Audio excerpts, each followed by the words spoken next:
Bonjour tout le monde, aujourd'hui j'aimerais vous proposer de nous intéresser une fois de plus à cette réponse qui va fuser d'elle-même dès lors que quelqu'un vient parler de violence sexuelle, à savoir pas tous les hommes.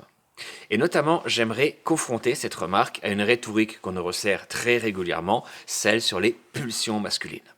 En effet, on avait vu ensemble dans une vidéo précédente pourquoi le fait de répéter inlassablement en toutes circonstances pas tous les hommes pouvait être extrêmement problématique. À présent, il nous faut nous intéresser à cette notion de pulsion. Puisque s'il y a bien, en effet, dans notre culture, dans notre société, une tendance à stigmatiser les hommes, à présenter les hommes comme des espèces de prédateurs naturels, d'agresseurs en puissance, c'est là le fait d'une rhétorique masculine. C'est le fait d'un discours masculin, à savoir celui sur les soi-disant pulsions masculines. Et ceux-là même qui viennent soutenir cette rhétorique vont ensuite mettre les autres en garde en disant attention, méfiez-vous des féministes qui vont venir vous stigmatiser. Alors que ce qui se passe, c'est exactement le contraire. Et cette escroquerie est simplement prodigieuse.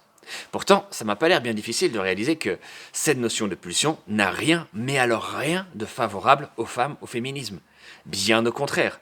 On se rend compte, à l'inverse, que des hommes, en revanche, eux, peuvent y avoir beaucoup à y gagner. On va retenir ici quelques-unes des conséquences de cette vision des choses. Pour commencer, c'est cette notion de pulsion masculine qui permet de naturaliser les pires comportements masculins. En effet, quoi que fassent des hommes, s'ils sont agressifs, violents, insistants, s'ils négligent le consentement, ça n'est jamais de leur faute, ce sont leurs pulsions qui leur montent à la tête et il faudrait se résigner. Il faut faire avec, qu'est-ce que vous voulez qu'on y fasse On va pas lutter contre l'ordre naturel des choses. Et c'est ainsi qu'on va pousser tout le monde, mais surtout les femmes, à adopter une posture de résignation, une posture fataliste, pour accepter le pire. Et ce qu'on fait ici, c'est bien pire que dire les hommes sont naturellement agressifs et violents, c'est comme ça. Non, ce qu'on fait, c'est plus vicieux. En fait, on dit les hommes peuvent devenir agressifs et violents à partir du moment où leurs pulsions ne sont pas satisfaites. Autant dire que la meilleure façon d'éviter les comportements masculins problématiques, c'est encore de donner aux hommes ce qu'ils veulent. Un conseil absolument pertinent et ô combien féministe, n'est-ce pas? De même, c'est également cette notion de pulsion masculine qui va permettre d'élaborer une forme de devoir conjugal culturel. Parce qu'à partir du moment où on considère que les hommes ont des besoins qu'il est impératif de soulager, dès lors, si on veut qu'une relation exclusive avec un homme fonctionne, il faut bien veiller à ce que cet homme soit satisfait. Et c'est ainsi qu'on a toute une série d'injonctions faites aux femmes en couple à faire des efforts en matière de sexualité. Faire des efforts comme dans se forcer un peu. Donc ça soulève de très sérieuses questions quant au consentement au sein du couple. C'est notamment essentiel de se demander qu'est-ce qui amène une personne à accepter, voire même initier des rapports sexuels. Est-ce que c'est son désir sexuel propre ou est-ce que c'est en fait la nécessité perçue par elle de veiller à satisfaire les pulsions de l'autre pour éviter que le couple ne soit compromis. C'est vraiment très important de se poser la question. De la même manière, c'est également cette notion de pulsion masculine qui permet un chantage absolument abject, à savoir, soit les hommes peuvent se servir de prostituées pour soulager leurs pulsions, soit, attention, ça va barder, ils vont être encore plus violents qu'ils ne le sont déjà, et ce pour l'ensemble de la société. Donc peu importe la position qu'on a vis-à-vis de la prostitution, cet argument en particulier est parfaitement irrecevable. C'est un chantage immonde et c'est une façon de... toujours, ça participe de cette naturalisation des violences masculines, avec ces notions de pulsion. Et puis, s'il y a vraiment un élément à retenir ici, c'est que c'est cette notion de pulsion masculine qui offre une base fondamentale, indispensable à l'accablement des victimes. Le victim blaming, c'est-à-dire l'inversion complète des rôles et des responsabilités en cas de violence sexuelle. Puisque dans notre culture, on va si justement considérer que ce n'est pas aux hommes de s'abstenir, d'harceler, d'agresser, de violer. Quelle idée complètement absurde. Non, c'est bien évidemment aux femmes de faire attention à ne pas provoquer les pulsions des hommes. C'est tellement plus pertinent. Et ça, c'est quelque chose qu'on va retrouver très tôt dans la vie d'une femme, dans son éducation. Attention, ma fille, à la façon dont tu t'habilles, à la façon dont tu regardes, à la façon dont tu souris, dont tu ne souris pas. Tu ne dois pas provoquer, tu ne dois pas chercher, tu ne dois pas allumer. On retrouve ça également dans les règlements intérieurs des établissements scolaires. Les filles doivent être pudiques, avoir des tenues républicaines. Elles ne doivent pas, notamment, perturber leurs petits camarades, voire le personnel enseignant, puisque si des adultes regardent ces gamines d'un air lubrique, le problème n'est pas de leur côté. Non, ce sont bien sûr ces jeunes filles qui allument du haut de leurs 14 ans. C'est tellement plus pertinent une fois de plus. Alors sans surprise, en cas de violence sexuelle, c'est tout de suite le comportement de la victime qui va être examiné pour chercher la faille, la faute dans son comportement à elle. Et j'ai envie de bien insister sur ce point pour mettre en lumière à quel point cette notion de pulsion masculine est ici la clé de voûte du système, sans lequel rien ne peut tenir.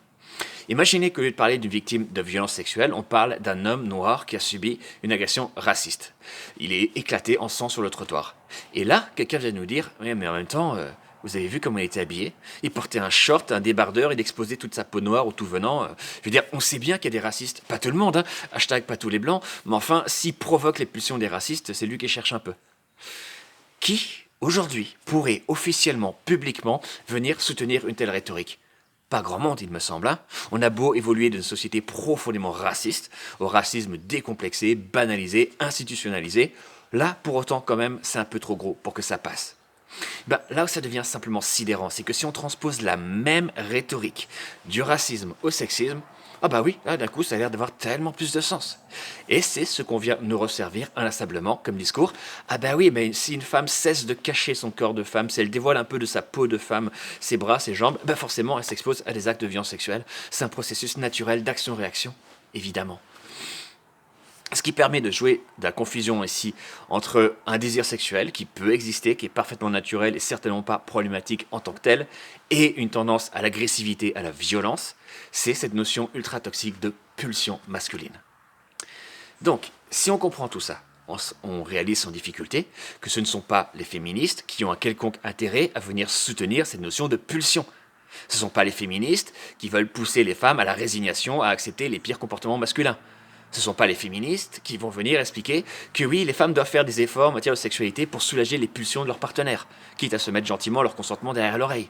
Ce ne sont pas les féministes qui vont dire bah oui, il faut bien les prostituer pour que les hommes se soulagent et pour éviter les problèmes pour tout le monde. Ce ne sont pas des féministes qui vont venir expliquer que ce n'est pas la faute des hommes s'ils agressent les pauvres, ils ont de leurs pulsions, ils en sont victimes, c'est aux femmes de faire attention à ne pas les provoquer. Je veux dire, même si on n'est pas très calé en matière de féminisme, là quand même ça devrait être assez limpide pour tout le monde. On est bien d'accord ?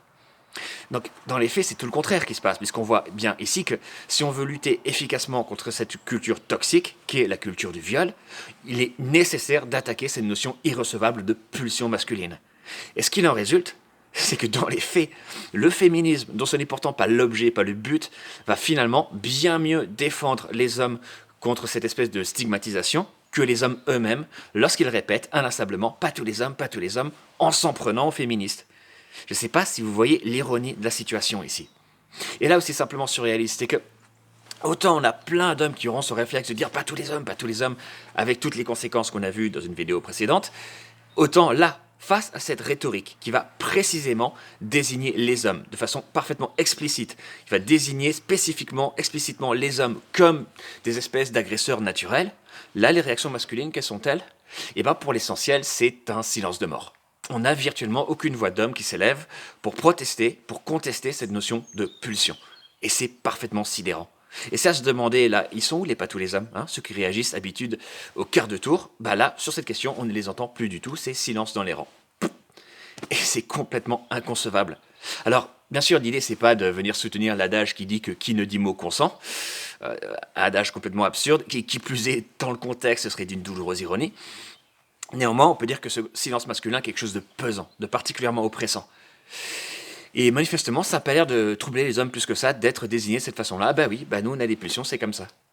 Enfin, pour rappel, cette notion de pulsion, c'est quand même l'idée selon laquelle nous autres, les hommes, lorsque nous n'avons pas la possibilité d'avoir des rapports sexuels suffisamment fréquents, enfin, plus précisément, lorsque nous n'avons pas la possibilité d'introduire notre pénis en érection dans des femmes afin d'y éjaculer, et ce, de façon suffisamment régulière s'il vous plaît, on pète les plombs, on devient agressif, violent, hors de contrôle, on s'en prend aux personnes autour de nous, on ne se rend même plus compte de ce qu'on fait, et c'est parfaitement naturel, c'est la réaction normale à ce manque de sexe, enfin, de cette forme bien spécifique de sexe.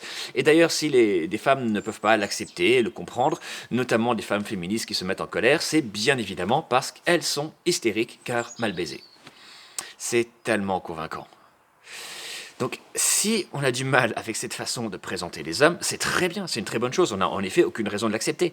Mais dans ce cas, il ne faut pas se tromper de cible. Ce n'est pas aux féministes qu'il faut s'en prendre, bien au contraire. Il faut justement s'interroger déjà sur la façon dont on peut soi-même bénéficier de cette notion de pulsion masculine, parce que ça permet d'excuser tout et n'importe quoi. Ça permet de se mettre en avant en paraissant mieux que ce qui est censé être la norme, ce qui est en général pas difficile. Et puis au-delà de ça, il faut également confronter les hommes qui viennent régulièrement nous assonner ce discours des pulsions. Typiquement, lorsqu'un homme vient chercher à justifier son comportement problématique en disant bah oui mais je suis comme ça, mais nous les mecs on est comme ça, hein, pas vrai les gars, pas vrai les gars, en faisant toujours cette espèce de petit appel du pied à la solidarité masculine, là c'est une très bonne occasion de se désolidariser et de dire bah non écoute je sais pas comment tu fonctionnes, mais personnellement, je ne me reconnais pas du tout dans ton discours, que je désapprouve. Donc avant d'invoquer un ordre naturel des choses, commence par te remettre en question. Au lieu de parler au nom des hommes, parle en ton nom propre. Et là, déjà, on peut agir de façon très efficace. Parce que la situation aujourd'hui, c'est que la pression sociale, notamment les injonctions virilistes, vont pousser les hommes à adopter les pires comportements, pour prouver qu'ils sont de vrais hommes et, qui plus est, être acceptés par les autres hommes. Donc un comportement toxique est censé être normal, aucune raison de se remettre en question, et c'est carrément ceux qui ne veulent pas avoir de tels comportements qu'on regarde bizarrement, comme s'ils étaient anormaux, comme s'ils étaient en fait pas des vrais hommes. Donc on peut justement inverser cette tendance-là en privant les individus en question de cette naturalisation, en évitant cette idée selon laquelle c'est normal, c'est naturel d'avoir des comportements toxiques. De manière générale, le rôle des hommes ici est absolument essentiel, parce que 1 million de femmes féministes pourront toujours venir expliquer que cette notion de pulsion ne tient pas la route. On aura en face des gens pour leur répondre, mais de quoi vous parlez? Qu'est-ce que vous en savez? Vous êtes des femmes, vous ne savez pas ce que c'est qu'avoir des pulsions masculines, donc taisez-vous. Alors que si en tant qu'homme, on en parle, bah déjà notre voix, notre parole d'homme sera en général plus entendue, plus écoutée, plus prise au sérieux que celle d'une femme, bien malheureusement. Mais qui plus est, sur cette question particulière, il ne sera pas seulement question d'apporter une opinion, d'apporter une analyse, mais bien d'apporter des témoignages. Et après tout, on sait mieux que quiconque comment on fonctionne soi-même, comment on ressent son propre désir, comment on le vit, quelles sont ses implications, etc. Et là, on a un rôle à jouer qui est absolument essentiel. Aussi bien donc pour lutter contre cette stigmatisation dont on est effectivement victime en tant qu'homme, mais aussi, et surtout, ce qui me paraît d'autant plus important, lutter contre cette culture absolument toxique qu'est la culture du viol, et notamment cette naturalisation des pires comportements par ce concept de pulsion. Et là, on peut avancer ensemble. Et donc il n'y a pas une opposition entre d'un côté les féministes qui voudraient stigmatiser les hommes et de l'autre les hommes victimes de stigmatisation. Bien au contraire. On devrait en tout cas avancer ensemble par rapport à cette question-là. Et voilà dans les grandes lignes ce que j'avais à vous dire ici. Alors c'est sûr maintenant que confronter des hommes qui se comportent de façon toxique, se remettre en question soi-même, c'est sans doute un peu plus difficile que, par exemple, je sais pas, s'en prendre en meute à des féministes. Il n'empêche que ça me paraît autrement plus constructif et autrement plus utile. Voilà à peu près ce que j'avais à vous dire sur la question. J'espère vraiment avoir été assez clair, mais n'hésitez surtout pas à poser des questions, à réagir, à débattre, à commenter. Ce qui est essentiel, c'est qu'on en parle et qu'on avance. J'attends vos commentaires, vos réponses. En attendant, je vous dis à très bientôt et d'ici là, prenez bien soin de vous. Merci à vous pour votre écoute donc et à la prochaine fois. Prenez bien soin de vous.